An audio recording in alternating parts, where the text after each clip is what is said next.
Tonight on WTOP-10 Nightly News, a response from Student Affairs after a resident assistant posted a petition. And taxes could be rising in Oswego. Plus, alcohol sales on Sunday last longer. WTOP-10 Nightly News starts now.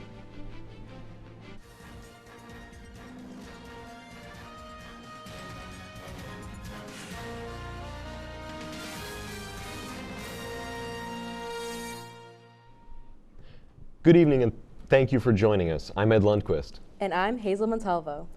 Last night we reported on a petition for a potential union being formed by campus RAs campaigning for residents' life to address some concerns they have with their jobs. Tonight we have an official response from Dr. Kathleen Kerr, SUNY Oswego's Vice President of Student Affairs. In the statement, Dr. Kerr states that the campus is aware of the petition and she personally reaching out to any interested RAs to meet and discuss the issue. Dr. Kerr also echoed the university's commitment to creating an open line of communication between student leaders and campus officials to discuss student issues.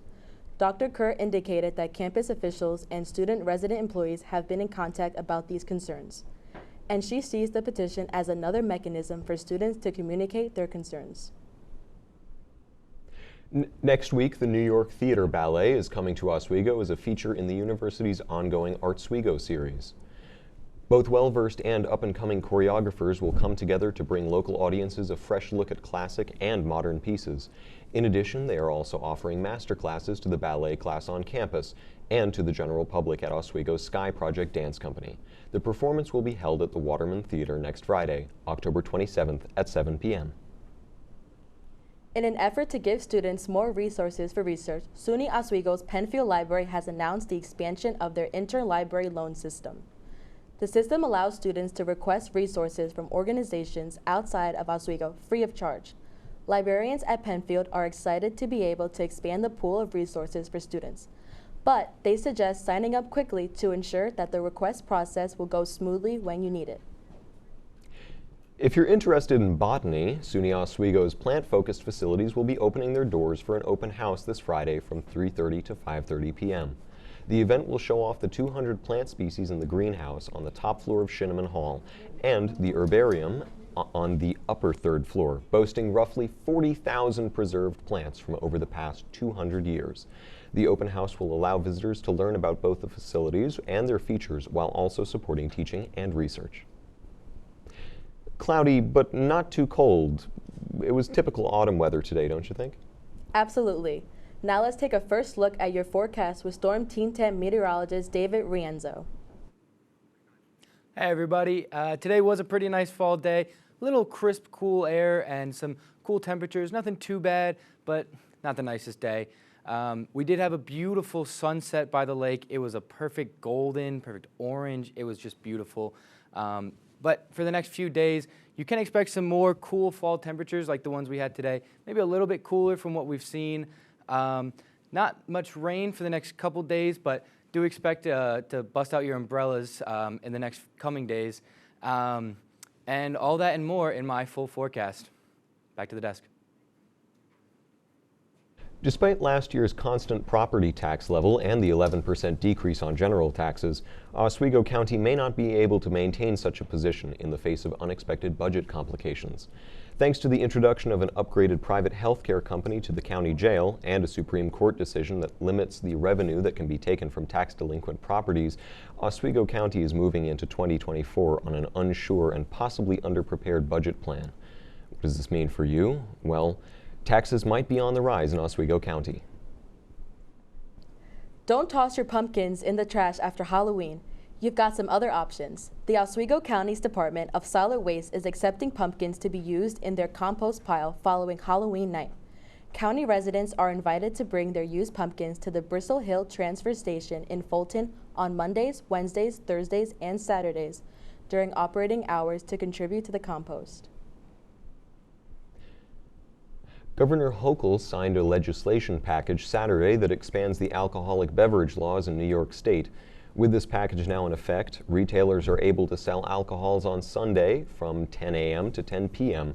Brewers' licenses are extended from 1 year to 3. Alcohol can be kept in pressurized dispensing machines, and retailers can sell promotional items related to wine and spirits, as well as complimentary gifts. This signing continues Governor Hochul's support of small businesses and addresses several archaic New York State laws. Yesterday, Kathy Hochul announced that she will be traveling to Israel today. She plans to make this a solidarity mission to, quote, show the world that we stand with Israel. She hopes to meet with diplomatic leaders and visit communities devastated by the horrific Hamza attacks. She is slated to return home sometime on Friday. Still ahead tonight, another politician is making their way to Israel. And a new policy may leave migrant in New York City without a home. More on this coming up.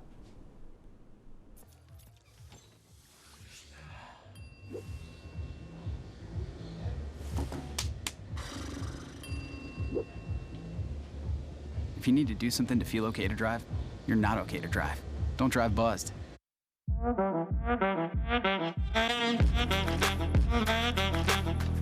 Shine on that boy. Look at the bling. Look at do we got a diamond tester on?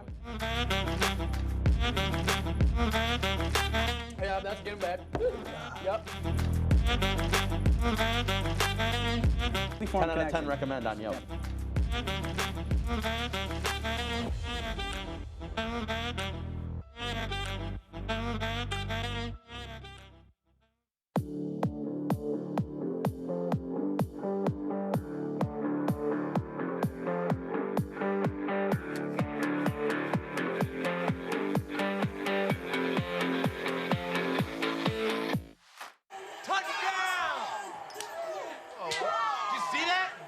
We scored, we're going to the playoffs. I can't believe I missed that. Every time I'm buzzed, I spend too much time on my phone. What? I should take your phone away. No, I'll call for a ride. Hey, why does my face look like that? I'm playing with these new face filters. Okay, you know what? Yep, that's mine. I'm gonna need that back. No. Kevin!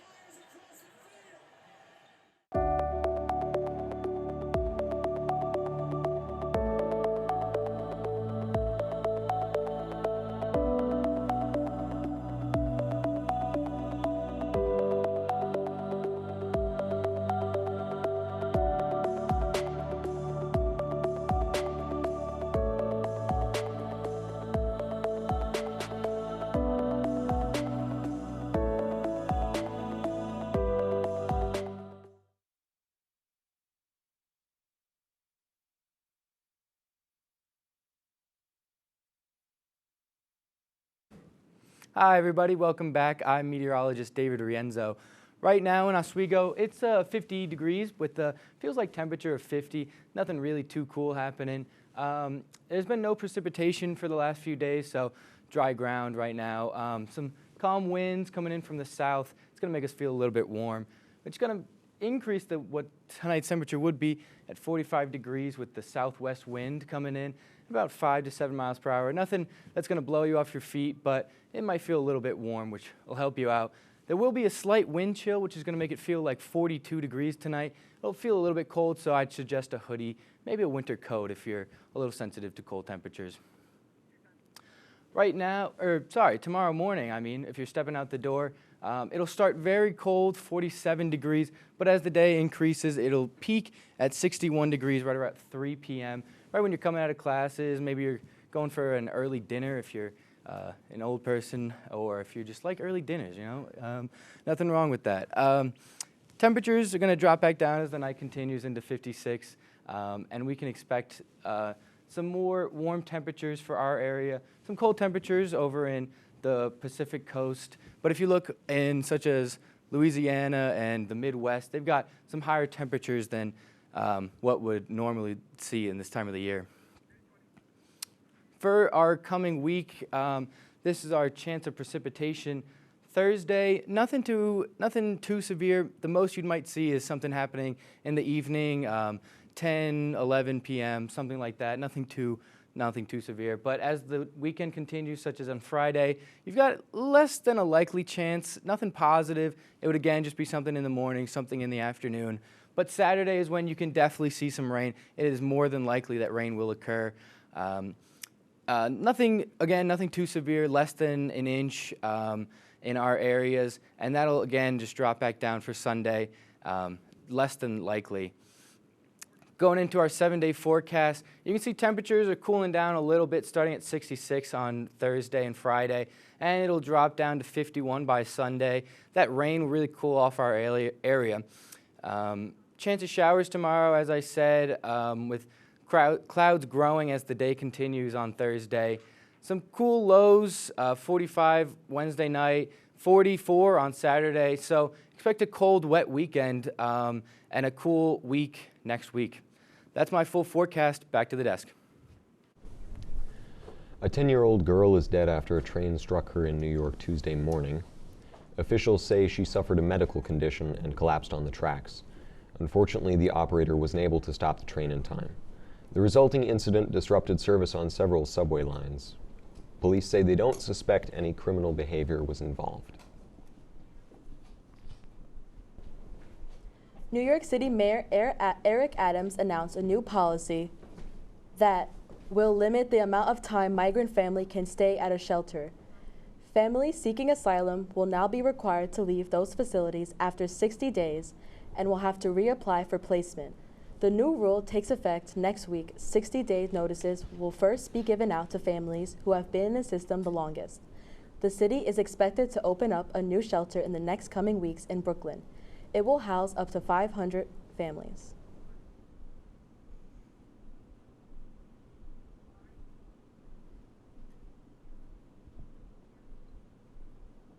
Around 2,000 U.S. troops have been put on prepare to deploy orders for possible support to Israel. The troops were originally put on a 96-hour prepare to deploy order, but this has since shortened to less than 24 hours. Those being deployed include service members with a variety of specialties, but the U.S. has focused on sending medical support above all others. This comes just after the U.S. deployed the USS Gerald R. Ford and the USS Dwight D. Eisenhower carrier strike groups to the Mediterranean Sea. The Pentagon released video today that shows Chinese pilots getting dangerously close to U.S. aircraft. In one of the encounters, a Chinese jet can be seen firing flares. The Pentagon says the intent of flying that close to American jets and firing projectiles is to intimidate the pilots. It's happening over the East and South China Seas, which are considered international airspace. Military leaders are calling on China to put a stop to this behavior. So far, China has yet to respond to the U.S. military. President Joe Biden is planning to visit Israel this week as the country is in a war against the militant group Hamas, who Israeli authorities say killed 1,400 people during an attack nearly 2 weeks ago now. This presidential trip comes as the House Foreign Affairs Committee is drafting legislation to authorize U.S. military force, quote, in the event it's necessary. John Loring reports. Wednesday, according to Secretary of State Antony Blinken. Israel have agreed to develop a plan that will enable humanitarian aid from donor nations and multilateral organizations to reach civilians in Gaza, and them alone, including the possibility of creating areas to help keep civilians out of harm's way. Blinken adds that Biden will, quote, reaffirm the United States' solidarity with Israel. That's a stance agreed upon by the Senate's majority and minority leaders. I will be working with the administration on putting together an emergency supplemental that will give Israel the tools it needs to defend itself. The surest way to stop violence against Israelis and oppression of Palestinians is to wipe terrorists like Hamas from the face of the earth. The 26th Marine Expeditionary Unit is headed to the waters off the coast of Israel, and the Pentagon is preparing U.S. troops for a potential deployment to the country for medical and logistical support. But the Biden White House is still looking for a diplomatic solution. The president still believes, even for all this conflict, he still believes in the promise of a two-state solution, that the Palestinians deserve their own state, a place where they can call home. I'm John Lawrence reporting.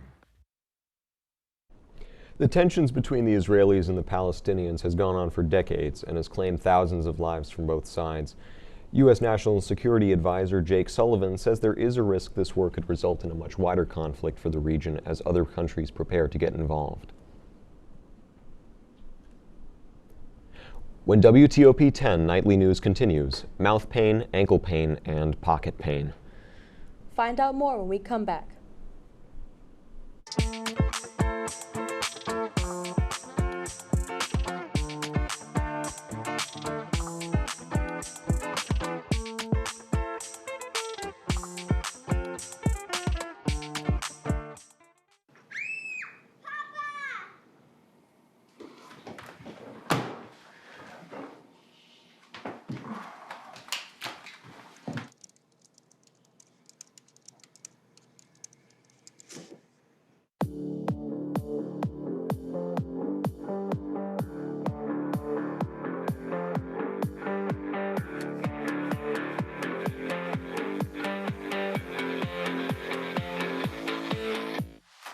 Say, President Stanley, whenever there's bad weather, who would you turn to? I'd turn to Storm Team 10. No, but you've got to say it like this. Storm Team 10. Say it with me. Storm Team 10. What's going on? Yeah, dude, we go on at like 11:30. It's like No. What do you mean no? It's 10:30. 10:30? Matt, it's 10:30. What do you mean it's 10:30? Hey, don't touch that. That's my ladder. Hey, man. Whoa. You know this book was already discounted 10%? Wow. Get a close up of that one. Matthew, Broadcast news. look at that. Can we go back inside? I want to sleep in the studio again.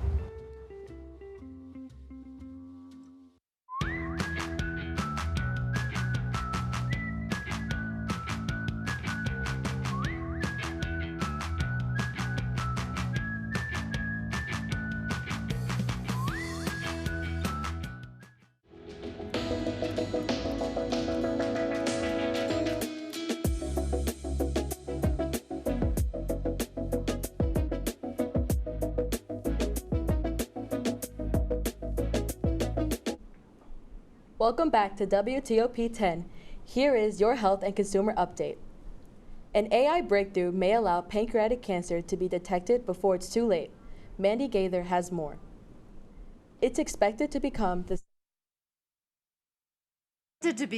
second leading cause of cancer death in the U.S. by 2030, and many times pancreatic cancer is a silent killer. Patients typically present at a stage where the cancer has really won the battle, so to speak. Dr. Ajit Goenka with Mayo Clinic says nearly 70% of patients with pancreatic cancer face death within the first year of diagnosis. That's why early detection is critical, but he says many times small pancreatic cancers aren't detected on CT scans until it's advanced to an incurable stage. That effectively makes imaging as the final frontier in our quest for early cancer detection.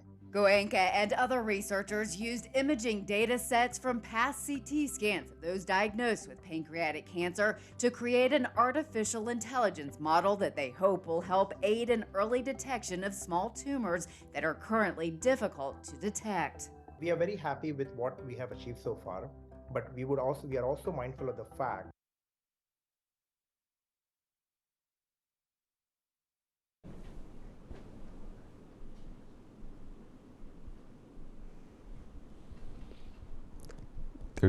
The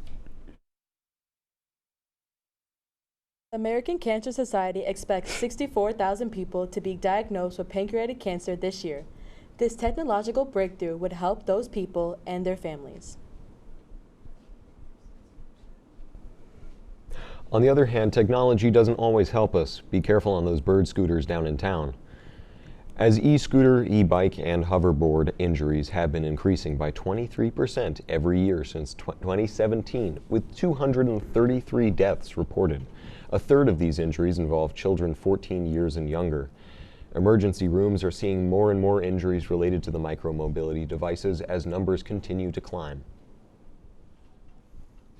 Start making your holiday wish list. A survey from Deloitte Holiday Retail says that people are excited to start shopping. Economics expect holiday spending to surpass last year and even pre-pandemic numbers. Surprisingly enough, people are expected to spend more on non-gift items than gifts. This year, it is expected that the average holiday spending will be $1,600 compared to 2019's $1,500.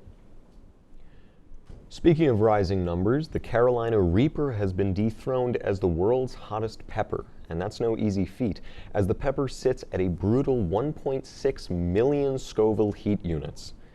Eddie Curry, cultivator of the Carolina Reaper, has grown an even more monstrous chili pepper. Pepper X has a whopping 2.7 million Scoville heat units. Talk about something you wouldn't want to eat from your neighbor's garden.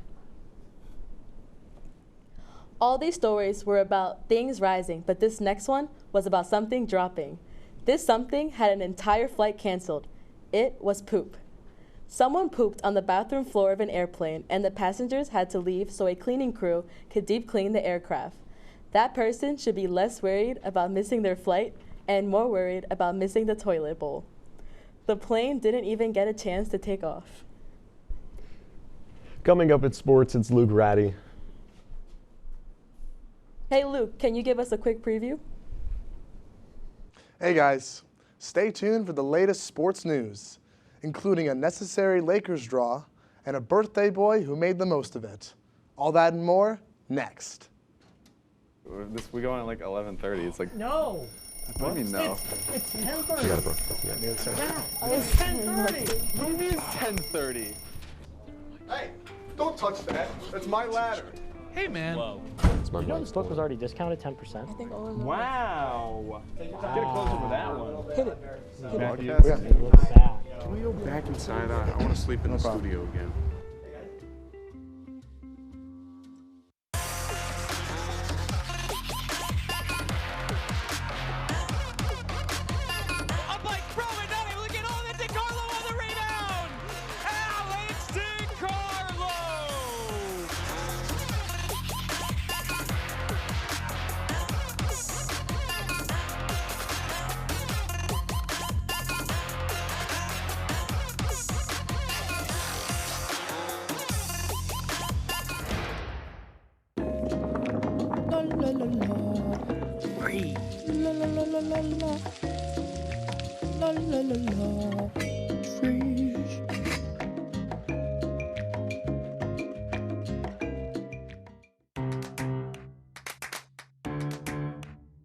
We'll deep dive into our feelings in our Real Talk segment. Stay tuned because it's about to get real.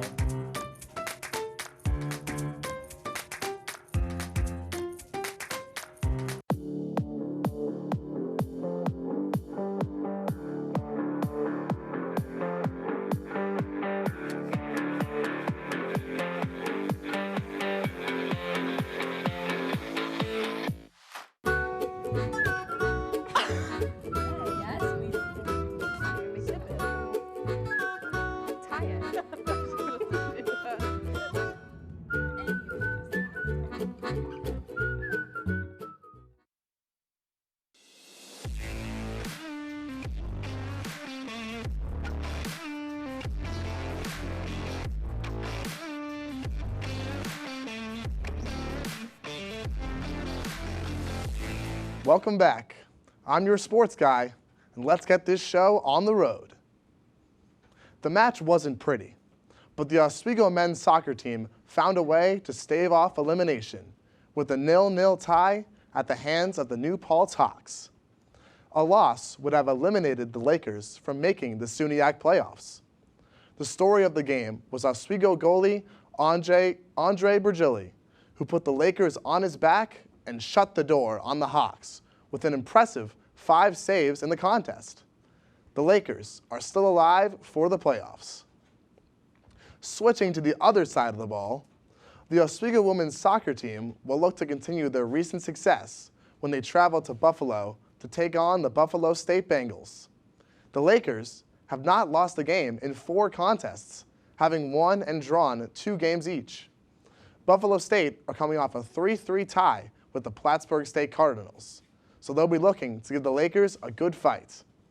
Game is scheduled for Wednesday, October 18th at 3 p.m. Fantasy football owners can breathe a sigh of relief. The San Francisco 49ers star running back, Christian McCaffrey, is trending in a great direction. League sources told ESPN's Adam Schefter that McCaffrey avoided a serious oblique and rib injury, and he may still be able to play in his next game against the Minnesota Vikings on Monday night. McCaffrey underwent an MRI on Monday, and the results were certainly the star will look to get back on the field as soon as possible. Philadelphia Phillies star Bryce Harper celebrated his 31st birthday with a bang, a 420-foot bomb which extended Philadelphia's lead to 2-0 in the first game of the NLCS against the Arizona Diamondbacks. Harper would also add a ribby single in the bottom of the third to bring the score to 4-0. Nick Castellanos and Kyle Schwarber would each add a solo shot as well, and the Philadelphia Phillies would go on to win the match 5-3. They'll look to go 2-0 tonight. Dak Prescott and the Cowboys against Justin Herbert and the Chargers in this Monday night brawl. And there was a brawl before the pregame snap. Dak Prescott, 4th and 1, rumbles into the end zone untouched. An 18-yard run by Dak as he rumbles past the defense and in for 6, which ties the game up at 7 apiece in the first quarter. What a run by Dak.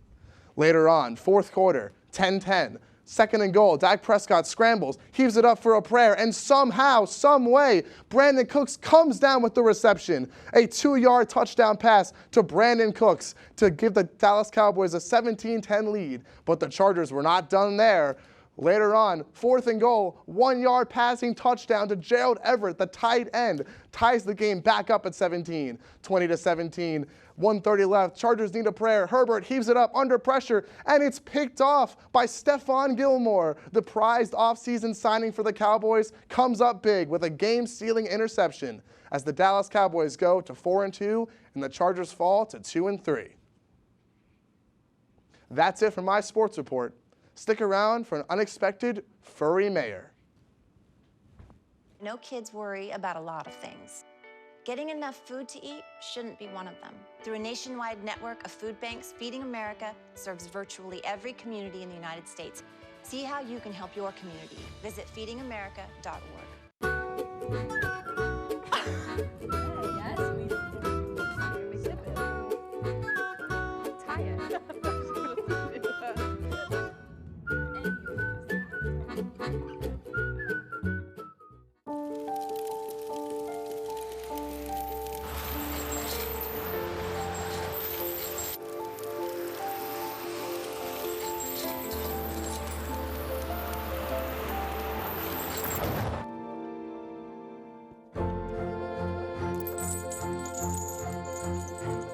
Did you know dragging chains can spark a wildfire? Only you can prevent wildfires.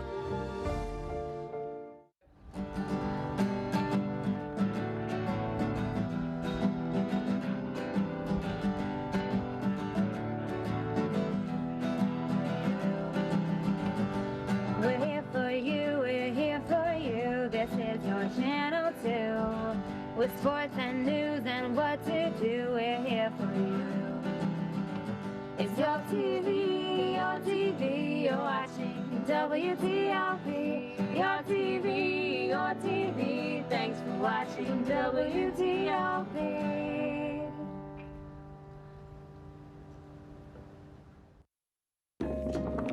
La la la la. Free. La la la la la la. La la la la. Freeze.